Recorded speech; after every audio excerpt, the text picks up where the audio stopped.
مالک سے تھوڑی سی معرفت اور مانگ کے بادشاہ سے یہ پوچھیں اگر یہ مشیت میں رہتے ہیں تو پھر مشیت کیا ہے؟ مشیت پھر کوئی بہت بڑی چیز ہوگی. بور تو نہیں ہو رہے آپ؟ بسم اللہ. پھر مشیت کیا ہے؟ جی ایسے موضوع کا عادی بنایا. جی بسم اللہ. جی آپ زندہ و سلامت رہیں. ہر نگر میں ولایت علی کا نکارہ ہونا چاہیے. اب یہ مشیت کیا ہے جہاں یہ رہتے ہیں؟ وہ مشیت کیا ہے؟ قرآن سے جب ہم نے پوچھا کہ میرے اللہ یہ مشیت پہ آ کے تو نے روک دیا ہمیں، مشیت کیا ہے؟ خدا نے کہا میری مشیت یہ ہے کہ جب میں کسی چیز کا ارادہ کرتا ہوں نا تو میری مشیت کہتی ہے کن ہو جا، فیکون تو وہ ہو جاتا ہے. یہ جو کن کہتا ہے نا یہ مشیت کہتی ہے. بمن ارادہ انشاءاللہ کن فیکون، یہ جو جس چیز کا بھی ارادہ کرتی ہے یہ مشیت کرتی ہے. اس کا مطلب کہ مشیت کہتی ہے ہو جا تو وہ ہو جاتا ہے. یہ خدا نے مشیت کا نام نہیں لیا، صرف تعارف کروایا کہ مشیت کا تعارف یہ ہے کہ یہ صرف کہتی ہے ہو جا تو وہ ہو جاتا ہے. قبلہ میں نے پڑھا ایک تاریخ میں واقعہ، وہاں آ کے میں گیا رک. میں نے واقعہ پڑھا کہ عید والے دن شہزادوں نے کہا اماں ہمارے کپڑے نہیں. بی بی نے کہا بیٹا کپڑے ہیں درزی کے پاس. سبحان اللہ. کتابیں لکھتی ہیں تھوڑی دیر بعد دروازے پہ دستک ہوئی. آنے والا ایک ملک مقرب تھا. اس نے دروازے پہ دستک دے گا انا خیاط الحسنین، میں حسنین کا درزی. جب میں نے یہ واقعہ پڑھا میں الجھ جا گیا. میں نے کہا کہانی سمجھ میں نہیں آ رہی. پہلی بات یہ ہے کہ شہزادوں نے کپڑے مانگے کیوں، منگوائے کیوں نہیں؟ بھئی جو بچپن میں سائل کا ہاتھ پکڑ کے واپس آئے ہوئے سائل کو بیٹے دے سکتا ہے، وہ اپنے اختیار سے واقف تھا. اور دوسری قبلہ زیدی صاحب بات یہ ہے کہ امام کو تو احتیاج ہے ہی نہیں، تو وہ تو محتاج ہی نہیں. اور امام کسی ایسی چیز کی تمنا کرے جو امام کے لیے کوئی معنی بھی نہ رکھتی ہو. آخر یہ جو کپڑے مانگے ہیں اس میں کوئی راز ہے. اور پھر جب درزی کے پاس تھے نہیں، بی بی نے کیوں کہا کہ درزی کے پاس ہے؟ اور جب تھوڑی دیر کے بعد فرشتہ آ گیا تھا تو اس نے یہ کیوں کہا کہ میں درزی ہوں؟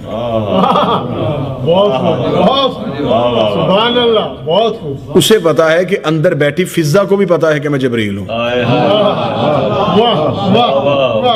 لیکن وہ اپنے عہدے سے تعارف نہیں کروا رہا. وہ کہہ رہا کہ میں درزی ہوں. اب جبریل کی عصمت خطرے میں جا رہی ہے.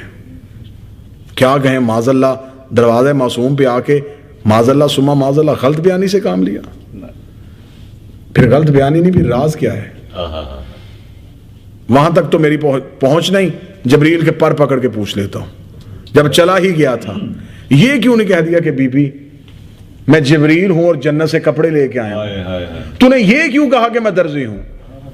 اس نے کہا گستاخ نہ بن، جو اندر بیٹھی ہے اس نے یہ نہیں کہا تھا کپڑے جبریل کے پاس ہیں، اس نے کہا تھا درزی کے پاس ہے، اور یہ جو کہہ دیتی ہے وہ ہو جاتا ہے.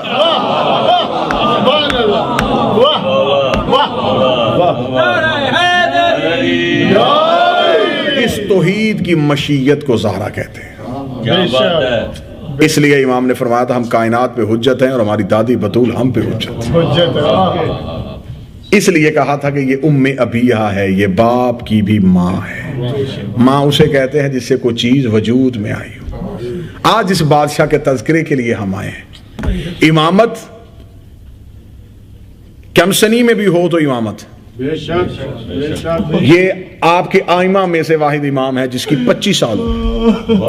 دو جملے چند جملے فضائل کے بادشاہ کے سنانا چاہتا ہوں، مولا امام جواد کے، تاکہ تھوڑا ایک معرفت دہلیز عصمت پہ ایک سجدہ ذکر ہو سکے. 7 سال کی عمر مبارک تھی جب مسند امامت پہ آ کے بیٹھ گئے. ظاہری سن مبارک 7 سال تھا. جب ان بچوں کو سمجھانے کے لیے بزرگ بہتر جانتے ہیں، جب آ کے مسند امامت پہ بیٹھے، والدہ جناب سلیقہ خاتون، یہ بی بی جناب ماریہ قبطیہ کی نسل میں سے ہیں. جو رسول کی آخری زوجہ تھی اور جن میں سے جناب ابراہیم فرزند اللہ نے رسول کو دیے تھے. اور رسول نے اس وقت جناب ماریہ سے کہا تھا کہ ماریہ تیری نسل سے ایک عورت آئے گی جس کی گود میں میرا نواں بیٹا آئے گا. جناب سلیقہ خاتون. امام جب پہنچے ہیں 7 سال کی عمر میں خبر ہو گئی امام کو، امام رضا علیہ السلام کو زہر دے دی گئی ہے، شہادت ہو گئی ہے امام کی. امام مدینے سے آ گئے ہیں. جب امام مدینے سے بغداد میں پہنچے تو بغداد کی گلیوں میں بچے کھیل رہے تھے. دیکھیں امامت کا عہدہ کتنا بڑا ہے. ابھی پہلا قدم ہے بغداد میں. کھیلتے ہوئے بچوں کو اکٹھا کیا، بغداد کے ایک چوک کو منبر بنایا. بادشاہ دربار میں حکومت کر رہا ہے اور امام بغداد کے چوک میں کھڑا ہو کے بچوں کو شریعت سمجھا رہا ہے. واہ واہ سبحان. اور امام بچوں سے خطاب کر رہے ہیں اور بچوں کو ان کی ذہنیت کے مطابق شریعت بتا رہے ہیں. واہ کیا شان. یا اتنی دیر میں مامون کی سواری آ گئی، پورا جاہو جلال، پورا سرکاری پروٹوکول، پورے لشکر کی آب و تاب کے ساتھ جو ہی آئی بچوں کو. اب جو پروٹوکول تھا بادشاہ کا، صدا دینے والے پہلے بازار میں آئے، رستہ چھوڑو بادشاہ سلامت آ رہا ہے، ذل سبحانی آ رہا ہے، شہنشاہ آ رہا ہے، معاذ اللہ امیر المومنین آ رہا ہے. رستے ملنے شروع ہو گئے. سارے بچے بغداد گلی سے الا جواد سبحان. سوائے امام کے. کھڑا رہا میرا مولا. اس کی سواری قریب گزری. اب اس سے نہیں پتا تھا کہ یہ کون ہے. جب سواری قریب سے گزرنے لگی اس نے گزرتی ہوئی سواری سے یوں امام کا بالکل اطمینان والا چہرہ دیکھا کہ یہ نہ بادشاہ سے خوف زدہ ہوا نہ لشکر سے ڈرا. اس نے چلتے ہوئے سواری سے امام سے مخاطب ہو کے کہا، جب سارے بچے بھاگے تو کیوں نہیں بھاگا؟ ابھی 2 قدم سواری آگے نہیں گئی تھی کہ امام نے پیچھے سے جواب دے کے کہا، بھاگنے والے گھر سے ہمارا کوئی تعلق نہیں ہے.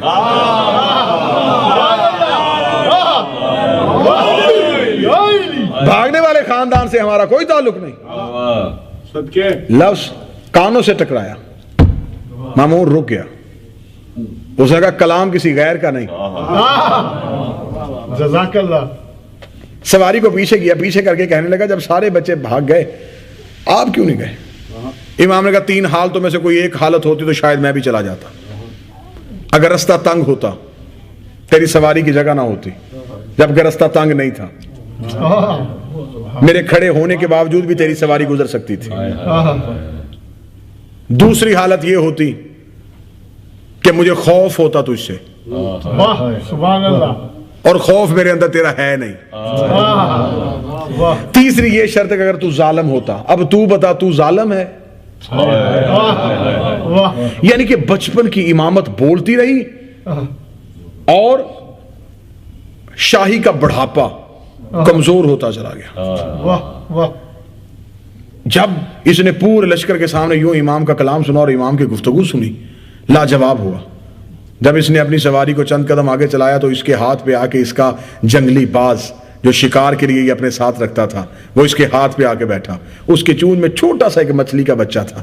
اس نے ہاتھ لے کے وہ مچھلی کا بچہ اپنے ہاتھ میں لیا، مٹھی کو بند کیا، ہاتھ کو یوں پیچھے کیا، سواری کو واپس کیا. جہاں بچپن کے امام تقی تھے وہاں قریب آیا، امام کے سامنے کھڑا ہو کہنے لگا، اچھا تھوڑی دیر پہلے تو نے کہا تھا بھاگنے والے خاندان سے تیرا تعلق کوئی نہیں، تھوڑی دیر پہلے تو نے کہا تھا تیرے دل میں میرا خوف کوئی نہیں، تیرا خطبہ بتا رہا تھا، تیری گفتگو بتا رہی تھی، تو کوئی عام بچہ نہیں ہے. اگر تو سب کچھ جانتا ہے تو پھر مجھے بتا میری مٹھی میں کیا ہے، میرے ہاتھ میں کیا ہے. اتنا جملہ کہنا تھا، امام نے یوں مامون کا چہرہ دیکھا، چہرہ دیکھے کا مامون تو مجھ سے سوال کرتا ہے. بادشاہ جب اپنی سواریاں لے کے گھروں سے نکلتے ہیں تو اس وقت بادشاہ کے محل کی دیواروں میں بیٹھے ہوئے بادشاہ کے ہاتھوں پہ آ کے بیٹھ جاتے ہیں. بادشاہ بازاروں سے گزرتے ہیں، بادشاہ بازاروں سے گزر کے جب جاتے ہیں تو وہی باز ہاتھوں سے پرواز کرتے ہیں، پرواز کر کے سمندر کے کنارے چلے جاتے ہیں. سمندر کی لہریں تیزی کے ساتھ بڑی چھوٹی مچھلیوں کو کنارے پہ لے کے آ جاتی ہیں. بڑی مچھلیاں تو واپس چلی جاتی ہیں، چھوٹی مچھلیاں کنارے پہ تنہا رہ جاتی ہیں. وہی بادشاہ کے چھوڑے ہوئے شکاری بھوکے بعد ان چھوٹی مچھلیوں کو اپنی چونچ میں لیتے ہیں، پرواز کرتے ہوئے واپس بادشاہ کے پاس آتے ہیں، بادشاہ کی مٹھی میں آ کے مچھلی کا بچہ دیتے ہیں اور وہ اپنی مٹھی کو اپنی کمر کے پیچھے چھپا کے اماموں سے پوچھتے ہیں کہ ہماری مٹھی میں کیا؟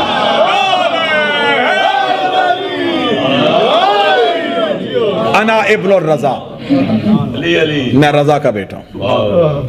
فوری طور پہ اس نے ملاؤں نے حکم جاری کر دیا کہ میں نے بڑی مشکل سے زہر دے کے تو امام رضا کو شہید کروایا، تو یہ بچپن میں فرزند امام آ گئے. فوری طور پر نظر بندی کا حکم جاری کر دیا گیا. امام کا گھر جس محلے میں تھا وہاں پر مخبروں نے کرائے میں گھر لے لیے، امام کے دروازے کو بند کر دیا گیا، لوگوں نے آ کے مامون کو لان تان کی کہ ایک کو زہر دے کے شہید کیا، ایک کو گھر میں چھپائے گا، امت تیرے خلاف ہو جائے گی۔ اس نے امام کو دربار میں بلا کے کہا اس دن آپ کے علمی مناظرے کے ساتھ مجھے بڑی خوشی ہوئی، میں چاہتا ہوں کہ میں اعلان کرواؤں اور بغداد کے علماء سے آپ کا مناظرہ کرواؤں۔ گفتگو سننا چاہیں گے حضور؟ بسم اللہ۔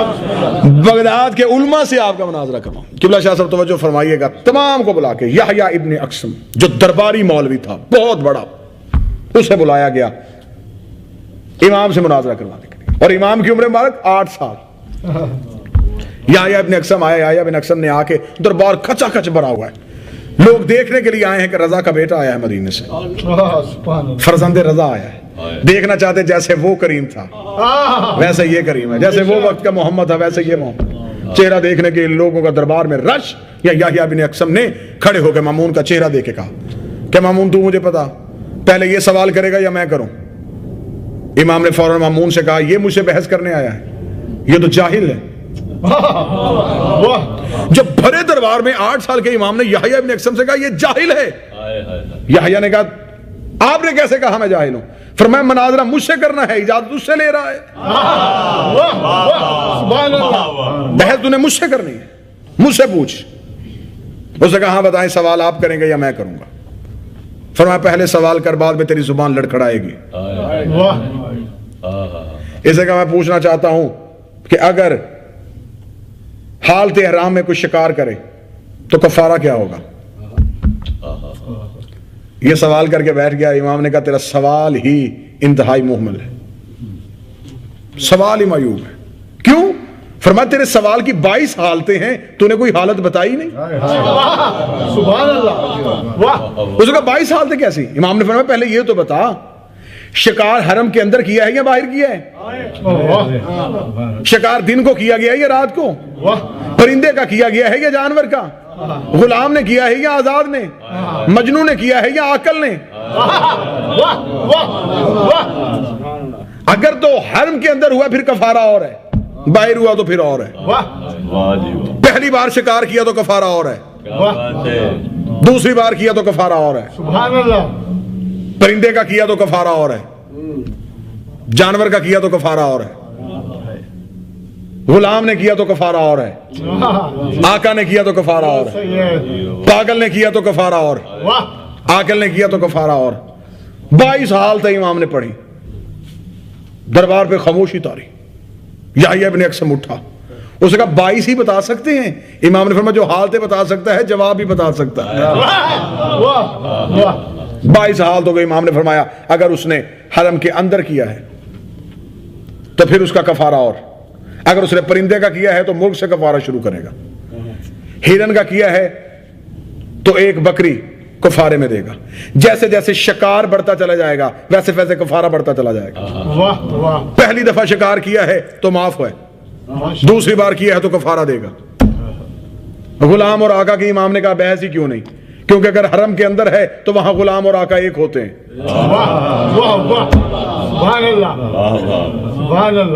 لہذا دونوں پہ غلام اور آقا پہ کفارہ ایک ہی ہوگا۔ اگر پاگل نے کیا ہے تو کوئی کفارہ نہیں، عاقل نے کیا ہے تو وہ کفارہ دے گا۔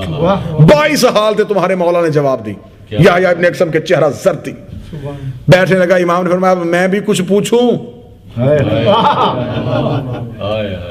سوال سننا چاہیں گے امام؟ اب کاش کے بساط علم بچھائی ہوتی اور سامنے داؤد کھڑا ہوتا، پھر میرا مولا علم کا اظہار کرتے۔ کاش کے بساط علم ہوتی اور سامنے عیسیٰ کھڑا ہوتا، پھر 8 سال کا مولا بتاتا کہ علم کے معنی کیا ہیں۔ اب جب سامنے یحییٰ جیسے جاہل کھڑے تھے اور وہ ایسے سوال کر رہے تھے، امام نے کہا چل تو بھی مجھے ایک سوال کا بتا دو۔ ایک انسان اپنے گھر سے نکلا ہے، چھت پہ کھڑی تھی ایک کنیز، وہ اس پہ حرام تھی، فجر کے وقت وہ حلال ہو گئی، ظہر کے وقت حرام ہو گئی، عصر کے وقت پھر حلال ہوئی، مغرب کے وقت پھر حرام ہو گئی، عشاء کے وقت پھر حلال ہوئی، عشاء کے بعد پھر حرام ہو گئی، فجر کے وقت پھر حلال ہو گئی۔ چلے اب واہ واہ نہ کرے، ایسے ایسے تو کرے۔